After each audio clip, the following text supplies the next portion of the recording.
pense que c'est une très bonne occasion que vous nous donnez pour parler du cerveau. Le cerveau, c'est un organe très, très important, mais très mal connu par les hommes. Vous savez, quand l'homme naît, l'organe le plus gros, c'est la tête. Et dans la tête, comme vous voyez ici, il y a le cerveau. Il est plus gros que tous les autres organes. Les bras, les jambes, le thorax. Mais avec l'évolution, avec le temps, il garde sa forme. Et le jour où l'enfant sort du ventre de sa mère, il reste encore très grand par rapport aux autres membres. Et au fur et à mesure que la personne va commencer à grandir, lui va garder le cerveau presque sa dimension. Et c'est lui qui va tout commander. C'est lui qui commande tout. Dès la naissance et avant la mort, c'est toujours le cerveau. Malheureusement aujourd'hui, qu'est-ce qui se passe?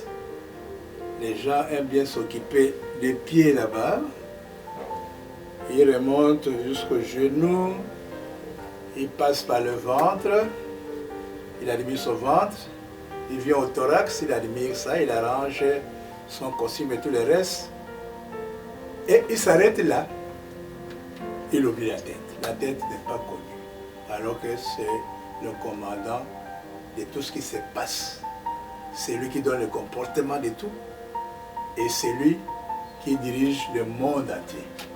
Je m'arrête là. Je laisse la parole à mon frère ici à côté de moi. En ma qualité de chef du département de neurologie, je voudrais dire quelque chose à l'occasion de la célébration de la journée mondiale du cerveau. En termes simples, il faudrait que l'on retienne que le cerveau est l'organe de l'unité du corps et l'organe de la personne humaine. Le cerveau reçoit toutes les informations qui viennent des différentes parties de notre corps et il envoie les informations aux différentes parties de notre corps et il contrôle le fonctionnement de la personne humaine. Quand l'on considère la personne humaine comme corps et esprit, entre le corps et l'esprit se trouve le médiateur qu'est le cerveau, à tel point que certaines personnes comme Edgar Morin ont dit que l'esprit humain s'exprime dans et par le cerveau. Et en fait, nous pouvons tirer de cela un concept qui est très important par rapport à la journée mondiale du cerveau, c'est le concept santé cérébrale avec deux aspects. Le premier aspect concerne le fonctionnement optimal, le fonctionnement efficace du cerveau, tenant compte des conditions de l'environnement. Nous avons besoin de cerveaux qui fonctionnent bien pour pouvoir nous adapter aux différentes circonstances de la vie, aux différentes conditions d'existence humaine. Le deuxième aspect concerne la prévention, le traitement de maladies du cerveau. Et dans le contexte de notre pays en RDC, nous avons des maladies neurologiques qui continuent à poser effectivement problème dans l'opinion. Il s'agit notamment de l'épilepsie, qui est une maladie du dysfonctionnement électrique du cerveau, qui se manifeste suite à une surtension électrique au niveau du cerveau par des manifestations comportementales, des manifestations motrices, des manifestations émotionnelles et même des manifestations cognitives. Et cette maladie jusqu'à présent est considérée dans notre milieu comme une maladie d'origine démoniaque ou d'origine magico-religieuse, alors qu'il s'agit bien d'une maladie naturelle qui concernent le cerveau. À part l'épilepsie, nous avons les accidents vasculaires cérébraux, soit sous forme de bouchons dans la circulation du sang au niveau du cerveau, ou sous forme d'une hémorragie interne au niveau du cerveau. Encore une maladie beaucoup plus fréquente. Si on en sort vivant, on garde des séquelles du point de vue des mouvements ou des séquelles qui concernent le fonctionnement intellectuel.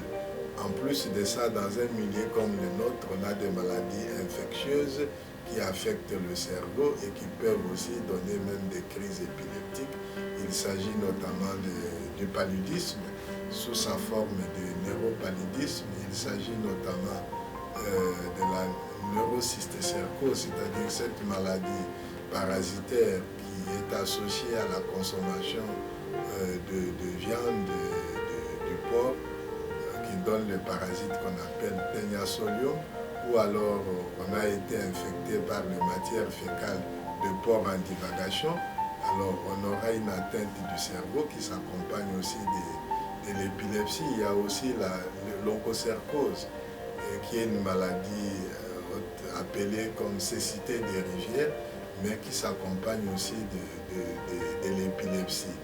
Donc, et nous avons, pour ce qui concerne le développement de l'enfant, ce qu'on appelle les maladies neurodéveloppementales, dont nous avons l'autisme infantile, qui affecte très tôt l'enfant dès les 3 premières années de la vie et qui empêche l'enfant d'avoir un comportement, le comportement humain et sociaux attendus de la personne humaine. Donc il y a autant de maladies pour lesquelles nous sommes préoccupés et pour lesquelles nous devons informer et sensibiliser la population. Et pour ça, on a besoin de protéger la santé mentale, de protéger le cerveau à toutes les étapes de la vie, dans les débuts de la vie.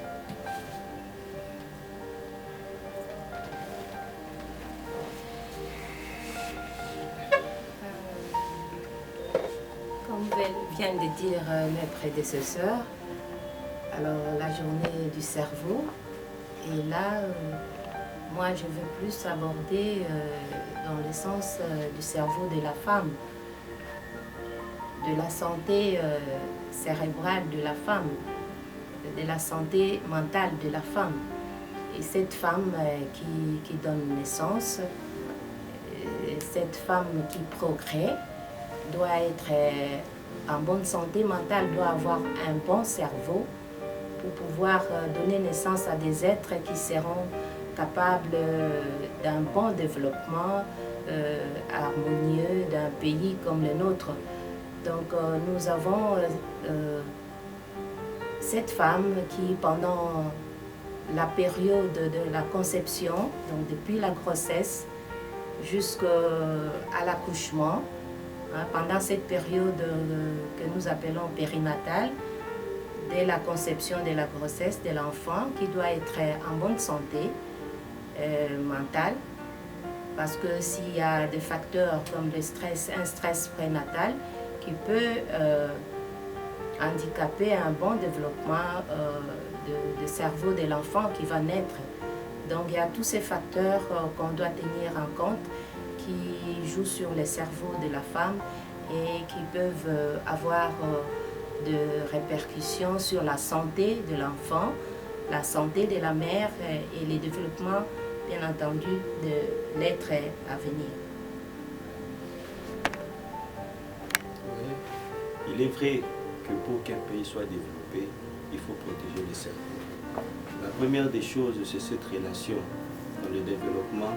Il faut s'occuper de la santé mentale de la mère et de l'enfant de 0 à 59 mois. Malheureusement, dans notre pays, on se rend compte qu'on ne tient pas compte de ces différents aspects. À telle enseigne que l'enfant qui naît n'est suivi que jusqu'à 9 mois. À partir de 9 mois, lorsqu'il reçoit son dernier vaccin, l'enfant n'existe pas, on le suit, il n'est plus dans les systèmes de santé. Et jusqu'à l'âge scolaire, qui va commencer à être en contact avec les médecins. Conséquence, toutes les pathologies qui peuvent être les pathologies qu'on peut identifier déjà détectées à cet âge-là ne peuvent pas l'être simplement parce qu'on ne suit pas l'enfant à ces stades-là. Or, le développement du cerveau de l'enfant ne commence pas seulement quand il est né, mais déjà dans la période prénatale. Donc, il est important de pouvoir protéger ce cerveau si nous tenons au développement de notre pays. Ce cerveau doit être protégé et la difficulté que nous avons, c'est de pouvoir intégrer les éléments en rapport avec la santé mentale. Parce qu'on a tendance à réduire la santé mentale rien qu'aux maladies mentales. Alors qu'il y a des aspects liés à la détresse psychologique et au dysfonctionnement social. Conséquence, beaucoup d'enfants qui présentent par exemple des problèmes d'adaptation sociale ne peuvent pas être des personnes ou des individus utiles dans la société. Conséquence, notre société est appelée à disparaître aussi longtemps qu'on ne s'occupera pas de la protection du cerveau.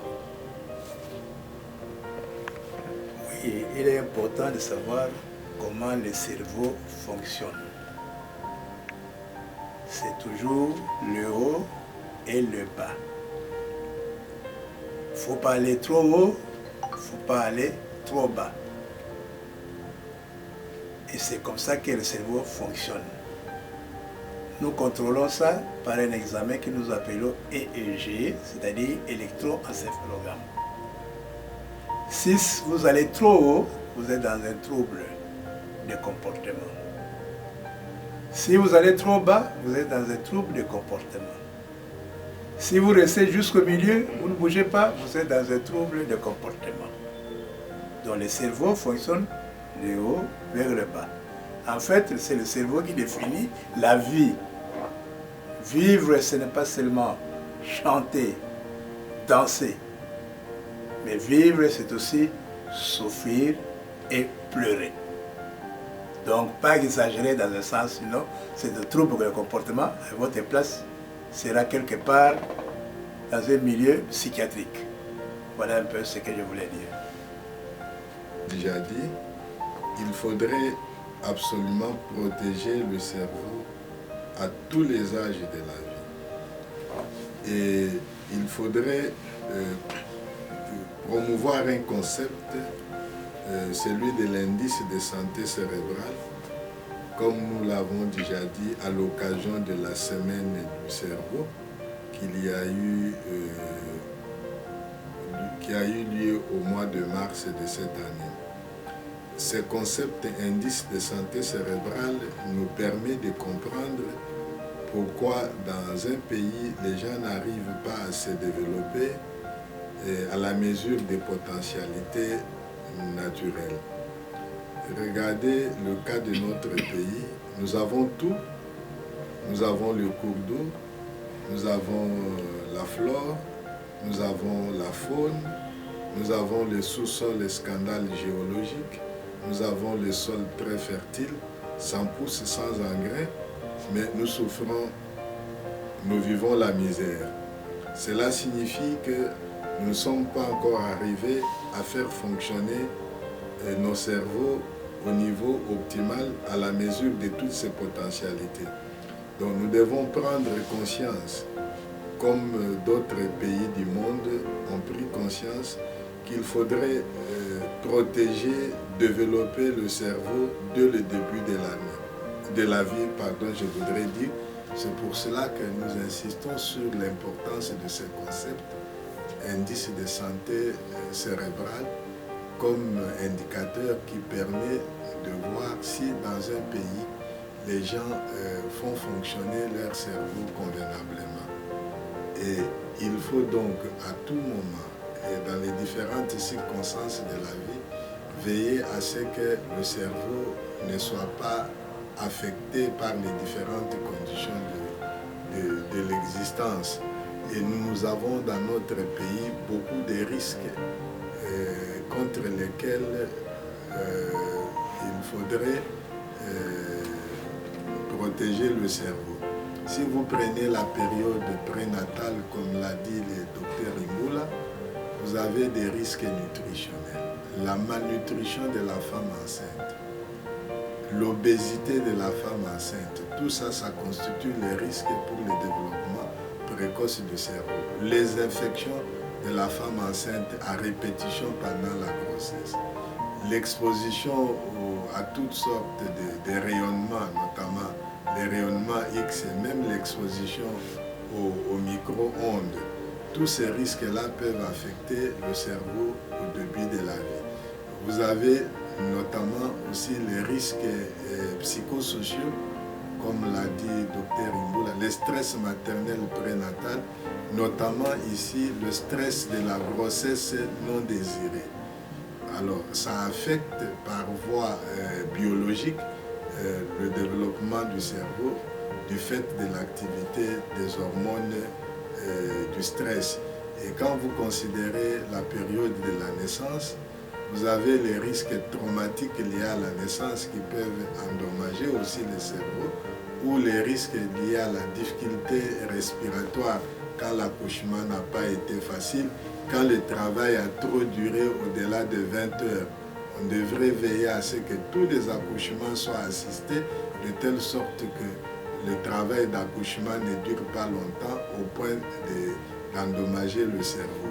Et après la naissance, vous avez les conditions nutritionnelles, que ce soit la nutrition de la femme allaitante, que ce soit la nutrition de l'enfant lui-même, qui a besoin d'une alimentation riche en protéines, une alimentation riche en lipides, en graisses, pour le bon développement de l'enfant. Et dans un pays comme le nôtre, nous sommes confrontés à une situation de malnutrition chronique qui affecte pratiquement un enfant congolais de 0 à 59 mois sur 2. Et ça, c'est extrêmement grave. Sans oublier les risques liés à la consommation du manioc, de produits du manioc amer mal détoxifié, qui provoque une paralysie qu'on appelle Kunzo. Mais en dehors de la paralysie des membres, il y a aussi les atteintes liées au développement cognitif, donc liées au développement du système nerveux. Donc nous devons veiller à ce que notre alimentation à base de manioc soit une alimentation sécure, c'est-à-dire la détoxification du cyanure du manioc. Je viens de balayer là autant de risques auxquels le cerveau sont exposés dans notre pays, et on doit en tenir compte si nous voudrons protéger la santé cérébrale. À notre qualité de coordonnateur national du ROASAM, qui est un réseau qui regroupe tous les ONG qui ont une action sur la santé mentale, nous profitons de cette opportunité pour pouvoir sensibiliser tous nos membres, non seulement tous les membres, mais toute la population et surtout la société civile, à pouvoir avoir un œil particulier sur la protection du cerveau, qui est un organe noble autour duquel se développe l'être, la société et tout un pays. De la Ligue congolaise contre l'épilepsie, nous voulons aussi lancer un message. Nous disons que l'épilepsie, c'est une maladie neurologique et que l'épilepsie est prise en charge par les spécialistes du cerveau, les neurologues, les neuropsychiatres. Donc ce n'est pas la superstitution, ce n'est pas d'origine surnaturelle comme le pense la population ou dans notre contexte culturel. Donc c'est une maladie neurologique qui peut être prise en charge par les spécialistes du cerveau, et cette maladie peut être traitée. Et nous avons dans notre pays des spécialistes à la matière. Donc nous avons les neurologues qui peuvent prendre en charge cette maladie-là. Donc nous avons la Ligue congolaise contre l'épilepsie, qui est cette ASBEL qui s'occupe aussi de l'épilepsie. Ce n'est pas la sorcellerie. Donc elle est bien prise en charge par les spécialistes qui se trouvent dans notre pays au Centre neuropsychopathologie de l'Université de Kinshasa. Je voulais tout simplement dire que vous voulez une bonne naissance, il faut avoir une bonne santé mentale. Vous voulez avoir une bonne santé mentale, il faut une bonne naissance. Vous voulez vous développer, contrôler votre propre comportement, le comportement des autres qui vous entourent. C'est le cerveau. Et la place, c'est au CNPP. Tout le monde qui pose un acte qui n'est pas accepté par l'environnement, par la société, par la culture dans laquelle l'homme vit, sa place, c'est d'abord au CNPP. C'est là où on peut aider cette personne à se corriger, et s'il a commis des actes, s'il doit se retrouver devant la justice, c'est d'abord au CNPP qui doit passer pour qu'on sache qu'est-ce qui s'est passé avant qu'il pose son acte, au moment où il a posé son acte, et aujourd'hui, est-il capable de se défendre. Donc le CNPP a sa place là-bas, que beaucoup de gens ne connaissent pas. Que beaucoup de gens qui vivent à Kinshasa n'ont même jamais mis pied au CNPP. Que beaucoup de personnes ne connaissent même pas ce que c'est que le CNPP. Alors que c'est le cerveau qui commande tout. J'insiste, c'est le cerveau qui commande tout. Il ne faut pas oublier le cerveau. Il est grand temps qu'on passe nous voir au CNPP pour résoudre tous les problèmes des troubles de comportement. Merci pour la parole, le forum Substance Grise, pour l'occasion que vous me donnez de parler du cerveau à l'occasion de la journée mondiale du cerveau organisée par la World Federation of Neurology. À l'occasion de cette journée, la Société congolaise de neurologie que je représente s'associe à la World Federation pour commémorer cette journée, et qui est consacrée sur la conscientisation sur le rôle du cerveau comme organe et sur la prévention des maladies du cerveau. Chez nous, dans la Société congolaise de neurologie, nous avons choisi comme thème la sensibilisation. Nous avons choisi, où nous nous sommes focalisés sur la sensibilisation de la population et les décideurs. En effet, nous avons fait un constat amer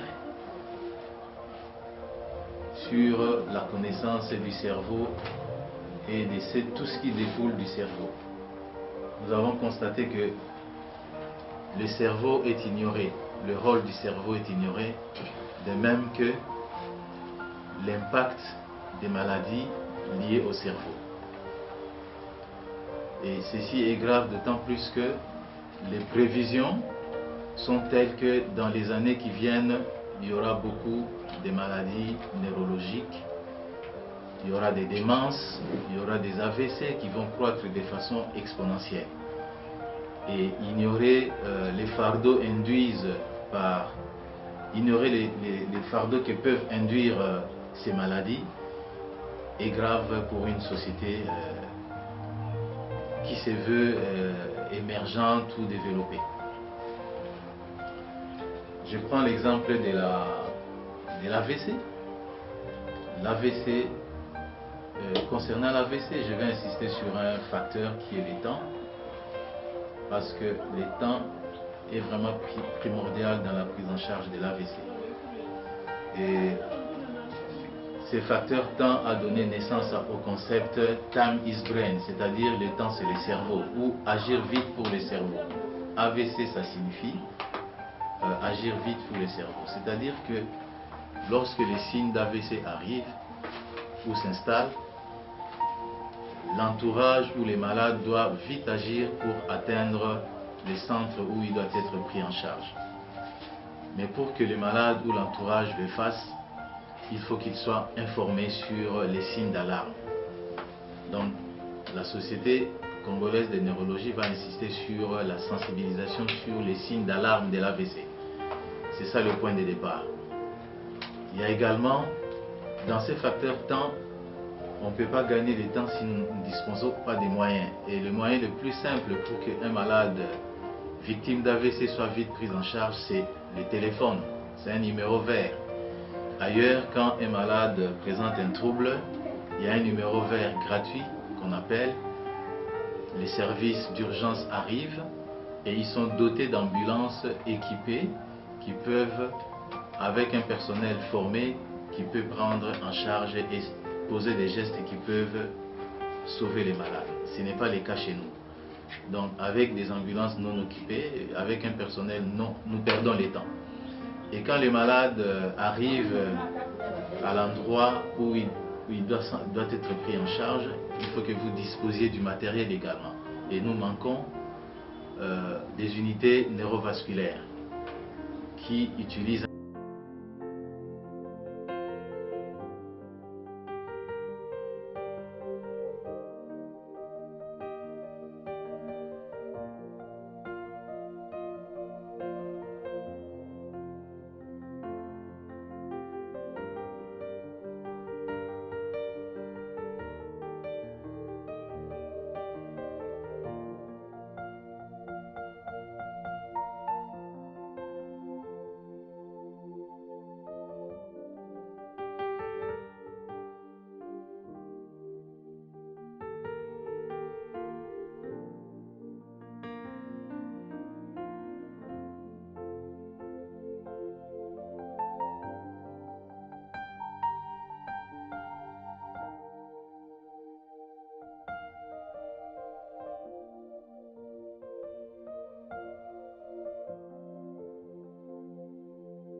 Merci beaucoup. En fait, nous sommes en train de célébrer la journée internationale sur les cerveaux. Dans le cadre de l'Association pour la promotion des neurosciences, nous sommes associés à cette journée et nous célébrons cette journée qui s'intéresse à un des organes les plus importants du système nerveux. Ma communication va porter d'abord sur le point suivant. Je parlerai de la PRONES, l'Association pour la promotion des neurosciences. Ensuite, j'aurai à préciser qu'est-ce qu'on entend par les cerveaux. En fait, où se trouvent les cerveaux pour ceux qui ne savent pas. Et je vous présenterai ensuite les rôles ou les fonctions du cerveau. Et au troisième point ou quatrième point, j'aurai à présenter le facteur des risques d'atteinte du cerveau, atteinte cérébrale. Et enfin, j'aurai à m'adresser à la population. Qu'est-ce que la population doit faire lorsqu'elle est en face d'un sujet qui présente l'atteinte cérébrale?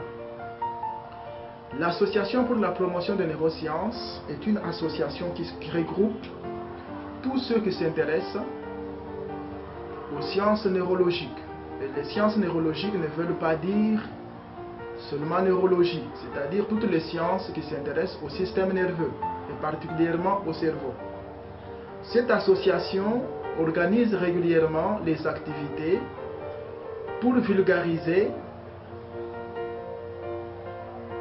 les notions de neurosciences. C'est ainsi qu'il y a parfois des congrès, des conférences qui sont organisées chaque fois qu'il faut parler du système nerveux d'une façon générale ou du cerveau en particulier.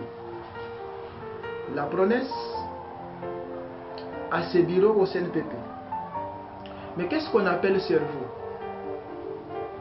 Je vous rappelle, si vous ne le savez pas, si vous le savez, le cerveau fait partie des organes du système nerveux central. Le cerveau est dans la boîte crânienne. Et c'est un organe qui a comme fonction principale les centres de l'intelligence. C'est la fonction principale du cerveau. Mais le cerveau a d'autres fonctions.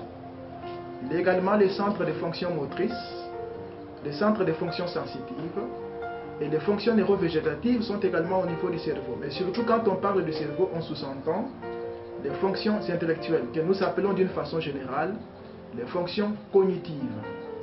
La cognition, c'est l'ensemble des processus cérébraux qui permettent l'acquisition, le maintien et le traitement des connaissances. C'est là la fonction principale du cerveau, donc fonction cognitive. La cognition dépend de plusieurs facteurs.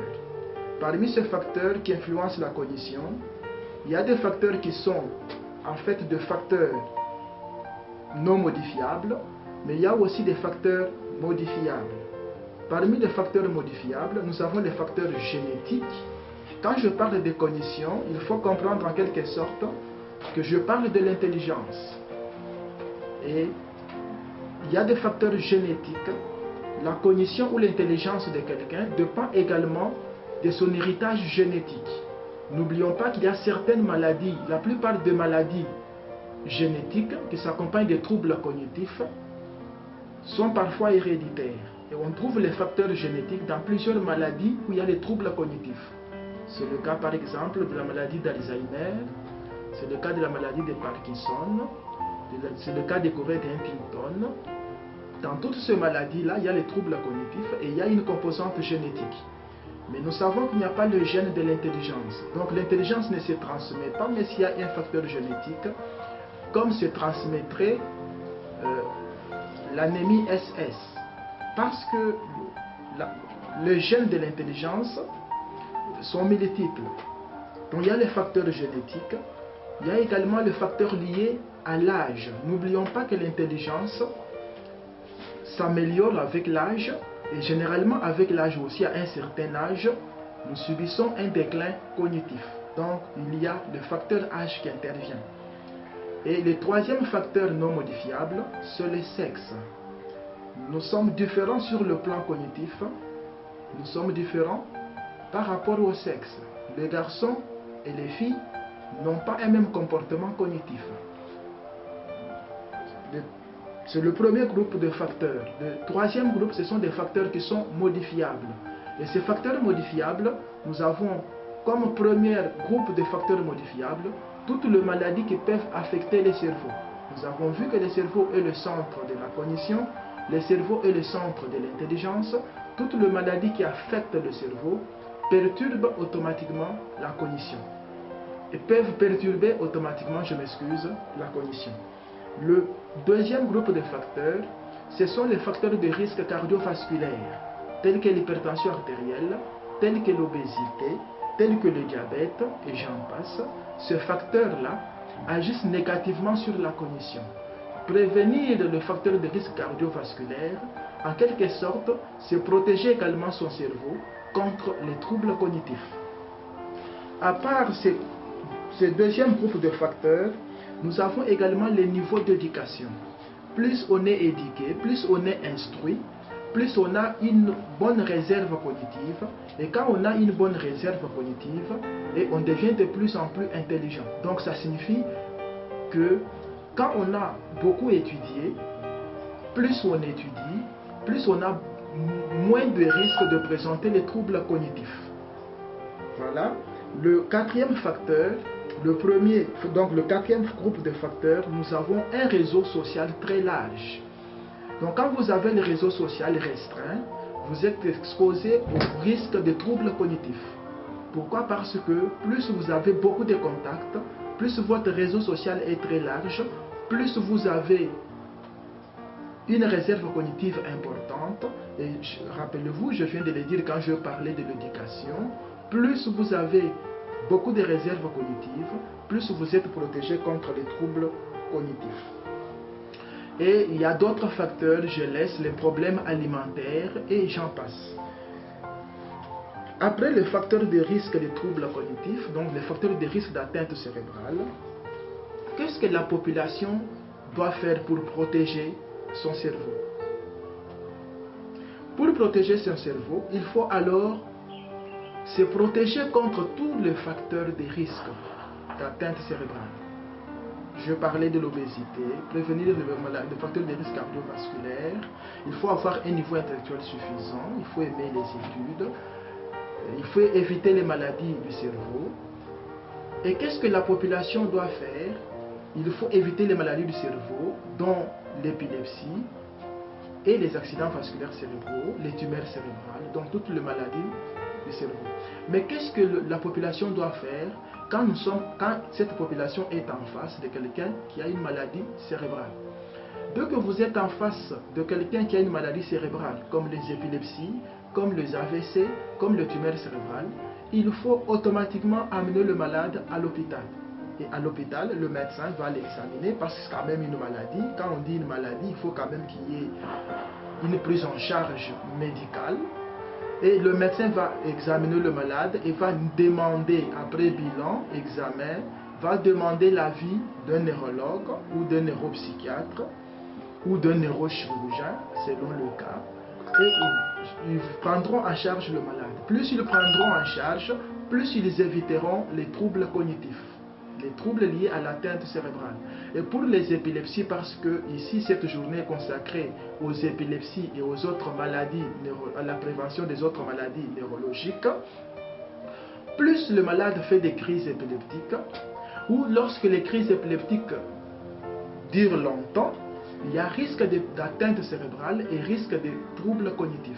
Donc il ne faut pas laisser le malade épileptique faire des crises épileptiques, il faut vite l'amener à l'hôpital.